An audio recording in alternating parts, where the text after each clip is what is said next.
কোন ব্যক্তিকে আল্লাহ সবচেয়ে বেশি ভালোবাসে জানেন? কোন ব্যক্তিকে আল্লাহ পাক সবচেয়ে বেশি মহব্বত করে জানলে আপনি অবাক হয়ে যাবেন। নবীজি সাল্লাল্লাহু আলাইহি ওয়াসাল্লাম বলেন, ওই ব্যক্তিকে আল্লাহ পাক সবচেয়ে বেশি ভালোবাসে, ওই ব্যক্তিকে আল্লাহ পাক সবচেয়ে বেশি মহব্বত করে যে ব্যক্তি অন্য ব্যক্তিকে উপকার করে, যে ব্যক্তি অন্য ব্যক্তিকে মহব্বত করে, অন্য ব্যক্তির কষ্টগুলোকে দূর করে দেয়।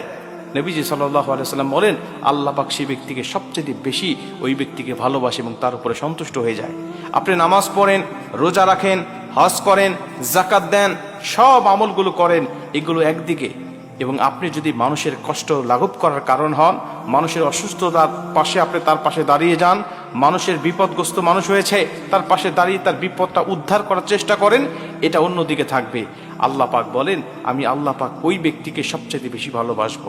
অর্থাৎ আপনি যদি মানুষকে কষ্ট দেন, এটা শুধুমাত্র ওই মানুষকে কষ্ট দিলেন না, বরং আল্লাহকেও কষ্ট দিলেন। আর মানুষকে যদি আপনি ভালোবাসেন, তার উপকার করেন, আপনি শুধু মানুষকে উপকার করলেন না, মানুষকে সন্তুষ্ট করলেন না, বরং আল্লাহকেও সন্তুষ্ট করে ফেললেন।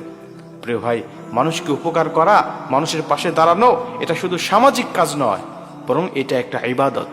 নামাজ পড়া যেমন ইবাদত, রোজা রাখা যেমন ইবাদত, মানুষের কল্যাণ করা, মানুষের উপকার করা, এটাও আল্লাহ পাকের কাছে একটা ইবাদত।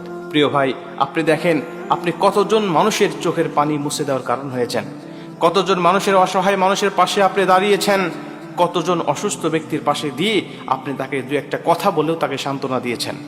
নাকি আপনি নিজেই মানুষের কষ্টের কারণ হয়ে দাঁড়িয়েছেন, আপনি নিজেই মানুষের চোখের পানির কারণ হয়ে দাঁড়িয়েছেন।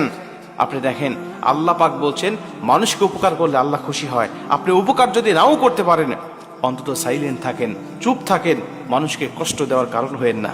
কারণ মানুষকে কষ্ট দেওয়ার কারণ যখন আপনি হয়ে যাবেন, তখন আল্লাহ রাসূল সাল্লাল্লাহু আলাইহি ওয়াসাল্লাম বলেন যে আল্লাহ পাক তখন তার উপর অসন্তুষ্ট হয়ে যায়। আর আল্লাহ যখন কোনো ব্যক্তির উপর অসন্তুষ্ট হয়ে যায়, ওই ব্যক্তির ঠিকানা যদি জান্নাতেও থাকে, আল্লাহ পাক মুহূর্তের মধ্যে জান্নাতের তালিকা থেকে নামটা কেটে দিয়ে আল্লাহ জাহান্নামের তালিকায় লিখে দেয়। এই জন্য সবসময় মানুষের কল্যাণ করার, মানুষের উপকার করার চেষ্টা করবেন।